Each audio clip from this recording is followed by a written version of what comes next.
A Delta aircraft has crashed and flipped at Toronto Airport, injuring at least 18 people. We're in Toronto. We just landed. Our plane crashed. It's upside down. Fire department's on site. We're upside down. Everybody, most people appear to be okay. We're all getting off. Some smoke going on. Unbelievable footage of passengers scrambling to escape the overturned aircraft has been released. Everything, drop it! Come on!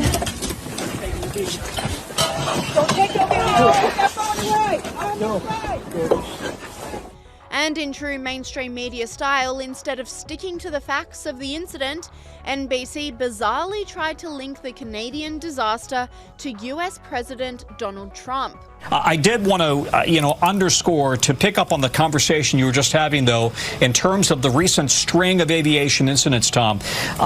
This is going to, yet again, raise the concern about FAA staffing, air traffic control staffing. Now, this is a Canadian air traffic control tower, and this is under Canadian authority once it crosses the border. And yet, as you know, there has been this talk about maybe staff cuts at the FAA as a part of President Trump's effort to trim down the federal workforce. And yet, as you also know, the FAA has been complaining for years that they are understaffed in critical job positions, especially air traffic control. I was having a conversation with somebody today about whether air traffic control in America is being affected by the staff cuts. So far, not to their knowledge, and yet other positions related to maintaining critical equipment appear to have been cut. So this is going to feed into all of these recent incidents, and the safety of the total air traffic system is going to be very much a part of the conversation as we go forward, at least on this side of the country, of the border, I should say. Online commentator Charlie Kirk slammed the attack, saying NBC News attempts to blame President Trump for Toronto plane crash due to FAA cuts. Fact check.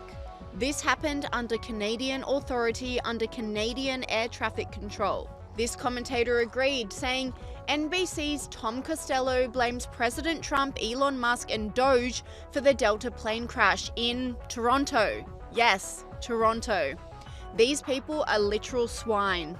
The crash comes just days after Delta Airlines doubled down on DEI initiatives, which Donald Trump has called out in the past. I do want to point out that various articles that appeared prior to my entering office, and here's one. The FAA's diversity push includes focus on hiring people with severe intellectual and psychiatric disabilities. That is amazing. And then it says FAA says people with severe disabilities are most underrepresented segment of the workforce, and they want them in, and they can be air traffic controllers. I don't think so. This was in January 14th, so that was a week before I entered office. They put a big push to put diversity into the FAA's program. Then another article, the Federal Aviation Administration, this was before I got to office, recently, second term. The FAA is actively recruiting workers who suffer severe intellectual disabilities, psychiatric problems, and other mental and physical conditions under a diversity and inclusion hiring initiative spelled out on the agency's website. Can you imagine? And whilst American legacy media is blaming Trump, the leader of Canada, where the crash took place, Justin Trudeau, has remained silent, more concerned with dropping everything to meet with Prince Harry in Vancouver to discuss Ukraine. That you can take that back to Ukraine with you. I said the same thing last time in Düsseldorf, but I know there's new faces and new competitors here.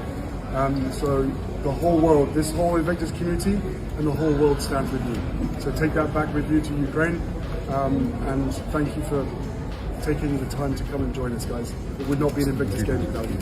Thank you. This commentator blasted the Prime Minister, saying 3 hours since the plane crash at Toronto Pearson Airport and Trudeau is still nowhere to be found. Not even a tweet, nothing, pure silence. He's too busy hanging out with his buddy Prince Harry to be bothered to address the nation.